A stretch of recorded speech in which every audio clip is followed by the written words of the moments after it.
Monsieur le Président, Monsieur le Secrétaire général, Mesdames, Messieurs, ce que la communauté internationale va faire aujourd'hui en adoptant les objectifs de développement durable, c'est sans doute l'un des actes les plus décisifs depuis l'histoire même des Nations Unies, puisqu'il s'agit de nous engager devant les générations futures à rendre indissociable la lutte contre la pauvreté, le développement humain et la préservation de la planète. Pour y parvenir, le chemin a été long, très long. Il y a 28 ans, une commission des Nations Unies, celle sur l'environnement, confiait à Mme Gro Harlem Brundtland un rapport qui était intitulé « Un avenir commun ». Et pour la première fois, il était question de développement durable. 5 ans après, c'était la conférence de Rio qui marquait les engagements que devait prendre le monde, mais qui, hélas, n'ont pas été suivis des faits pendant trop longtemps. Il aura donc fallu 28 ans pour qu'enfin nous puissions adopter ici, ensemble, les objectifs de développement durable. 28 ans pour que cette notion de développement durable puisse se traduire dans une feuille de route concrète, universelle, avec des objectifs, avec des indicateurs. 28 ans de persévérance pour en terminer avec les divisions que parfois notre communauté peut entretenir, les aveuglements, les égoïsmes, et faire en sorte que nous puissions, 193 nations, nous unir sur ces objectifs, le Nord et le Sud. Je veux rendre hommage aux Nations Unies, mais aussi aux États, aux gouvernements, mais surtout aux organisations non gouvernementales, à la société civile, qui ont contribué à cette prise de conscience, qui ont créé la pression indispensable pour que nous en arrivions là, et qui ont fait en sorte que nous puissions non pas simplement avoir des proclamations, des déclarations, des incantations, mais des objectifs contenus dans un agenda avec une feuille de route. L'enjeu, c'est la lutte contre les inégalités à l'échelle du monde. En 2015, 1 milliard d'êtres humains continuent de vivre avec moins de 1 dollar par jour. Une personne sur 9 dans le monde souffre de la faim. 250 millions d'enfants, sans doute davantage, ne savent ni lire ni écrire. Des régions entières souffrent de désertification, mais également de maladies, ce qui provoque des réfugiés toujours en plus grand nombre. Au moment où nous parlons beaucoup des réfugiés, parce qu'il en vient, hélas, beaucoup du Moyen-Orient ou d'Afrique, et notamment en Europe. Je veux rappeler ici ce qui est pour beaucoup de délégués une évidence. 80% des réfugiés, qu'ils soient des réfugiés du climat, des guerres ou de la faim, 80% des réfugiés sont accueillis dans les pays du Sud. C'est le Sud qui marque sa solidarité avec le Sud.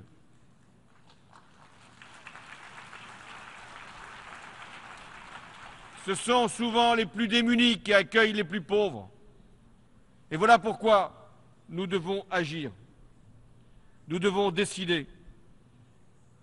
Non pas décider simplement à travers ces objectifs de vivre mieux, mais tout simplement pour beaucoup de ceux qui aujourd'hui sont concernés par la pauvreté ou par le dérèglement climatique, de vivre tout simplement.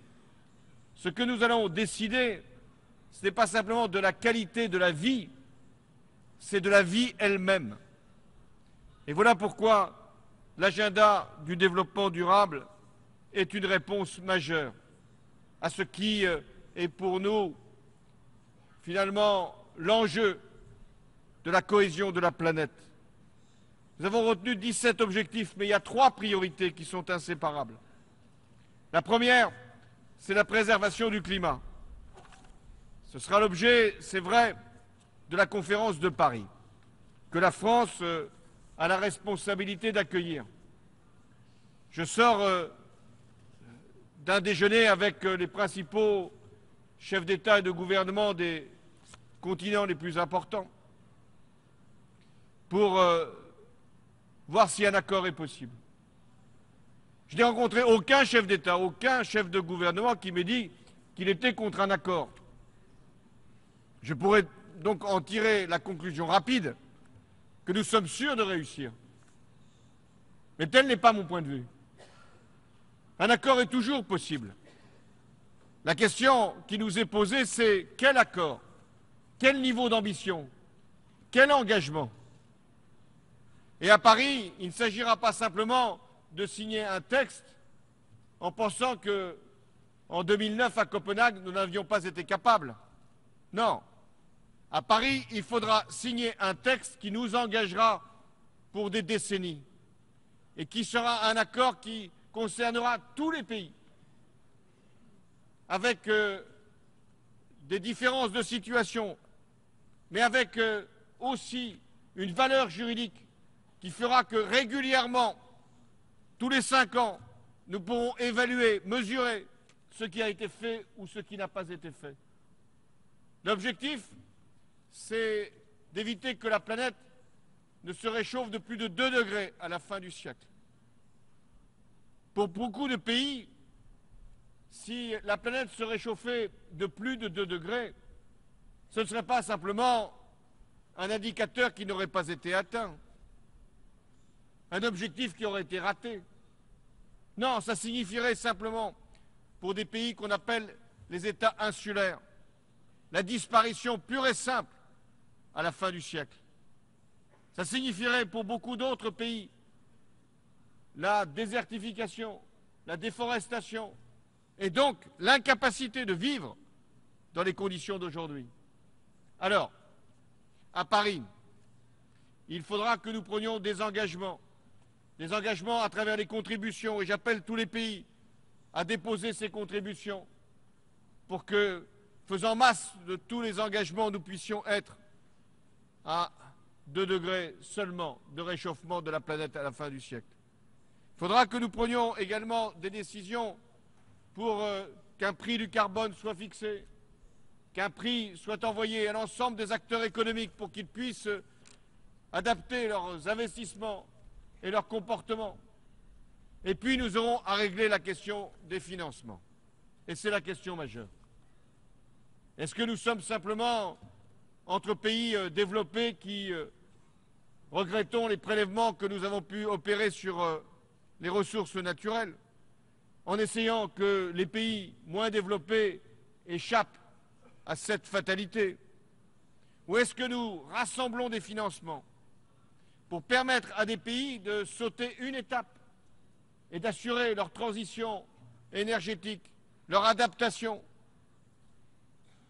pour qu'ils puissent faire un saut technologique et ainsi contribuer pour eux-mêmes à plus de croissance et pour la planète à moins d'émissions de gaz à effet de serre. Nous connaissons les chiffres. Ils ont été fixés déjà à Copenhague en 2009. Il nous faut trouver 100 milliards de dollars par an pour que nous puissions assurer cette mutation, mais également cette politique de développement. Alors je vous appelle, les uns et les autres, à faire la pression jusqu'au bout pour qu'à Paris et avant à Lima, puisque le mois prochain il y aura une conférence sur les financements à Lima, nous puissions atteindre cet objectif de 100 milliards de dollars pour assurer la transition énergétique et la lutte contre le réchauffement climatique.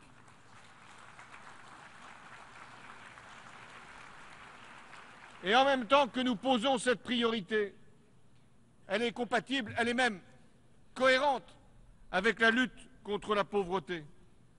Parce que le combat contre la faim, contre les maladies, contre le difficile accès à l'eau, aux ressources naturelles, c'est le même combat. Et c'est avec les fonds de la transition énergétique, avec ce que nous pourrons dégager comme moyen de financement lors de la conférence de Paris, que l'on pourra aussi agir contre la pauvreté et pour le développement et la croissance. Je sais aussi que nous avons à mener spécifiquement des actions contre les maladies, le sida, le paludisme, la tuberculose. La France est le deuxième bailleur mondial dans le domaine de la santé, elle en est fière. Et lorsqu'il s'est produit le virus Ebola, lorsque des pays, Libéria, Sierra Leone, Guinée, ont été touchés, c'est grâce à l'action internationale, c'est grâce aux organisations humanitaires que nous avons pu éradiquer ce fléau. Et aujourd'hui, soyez-en fiers et saluons les pays qui ont fait aussi les efforts nécessaires. Ebola a été vaincu en Sierra Leone, au Libéria et en Guinée. Donc nous pouvons agir et nous devons agir. Et puis le troisième combat que nous avons à mener, il est là aussi lié au précédent. Nous ne voulons pas simplement vivre sur une planète qui ne se réchaufferait plus. Nous ne voulons pas simplement qu'il y ait moins d'inégalités.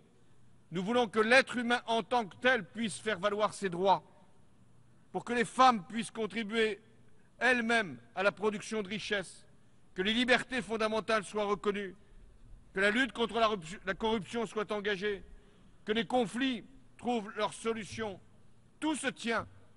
Et dans les objectifs de développement durable, il ne s'agit pas simplement de réduire les inégalités, il s'agit de vivre différemment sur le monde. Afin de mettre en œuvre ces politiques, je l'ai dit, il faudra des ressources. J'ai évoqué celles qui sont nécessaires pour le climat. Mais levons un doute. Ce n'est pas parce que nous allons faire davantage pour le financement du climat que nous devons faire moins pour le développement. Et c'était là aussi très important qu'à cette Assemblée générale des Nations unies, il puisse y avoir les objectifs de développement durable avec un accord, et puis ensuite la conférence de Paris sur le climat. L'une et l'autre étant liées, mais l'une ne se substituant pas à l'autre. Et c'est pourquoi nous devons augmenter les aides publiques au développement. Et ce que nous allons faire aujourd'hui, c'est de demander à tous ceux qui vont accepter l'idée des objectifs du développement durable, de l'agenda que vous nous proposez, c'est d'augmenter leur contribution pour le développement. Et la France, qui veut toujours montrer l'exemple, même si ça peut parfois être exigeant, la France qui va accueillir la conférence sur le climat et qui veut également appeler à des comportements qui puissent être exemplaires, la France a décidé d'augmenter le niveau de l'aide publique au développement pour dégager 4 milliards d'euros de plus à partir de 2020. Et j'ai décidé également de faire une grande réforme de l'aide publique au développement avec l'Agence française de développement qui va, avec un grand établissement financier français, la Caisse des dépôts, être la plus grande banque européenne pour le développement, de façon à ce que nous puissions tenir nos engagements et pas simplement afficher les chiffres qui ne sont jamais tenus. Et puisque nous avons voulu, nous aussi, la France, avec une partie des pays de la zone euro, créer une taxe sur les transactions financières, cette taxe sera sans doute, nous faisons tout pour qu'il en soit ainsi, créée et introduite au début de l'année 2017. Eh bien, une partie de cette taxe sera affectée à la lutte contre les inégalités, à la lutte contre le réchauffement et les grandes pandémies. C'est un engagement que je prends aussi devant vous. Monsieur le Président, Mesdames, Messieurs, nous connaissons nos adversaires. Ils s'appellent indifférence, insouciance, indolence. Il s'appelle aussi fatalité. C'est l'idée qu'il y aurait toujours une solution miracle, que la communauté internationale se mettra toujours d'accord, qu'il y aura une technologie ou une invention qui pourra nous éviter de prendre nos responsabilités. Eh bien non. À un moment, ce sont les femmes et les hommes qui décident de leur avenir, de leur destin. Aujourd'hui, vous avez réussi, après tant d'années, 28 ans, à vous mettre d'accord pour adopter des objectifs de développement durable et un agenda. Ma responsabilité en décembre prochain, c'est que nous puissions aussi nous mettre tous d'accord pour lutter contre le réchauffement climatique et assurer la vie sur notre planète pour longtemps.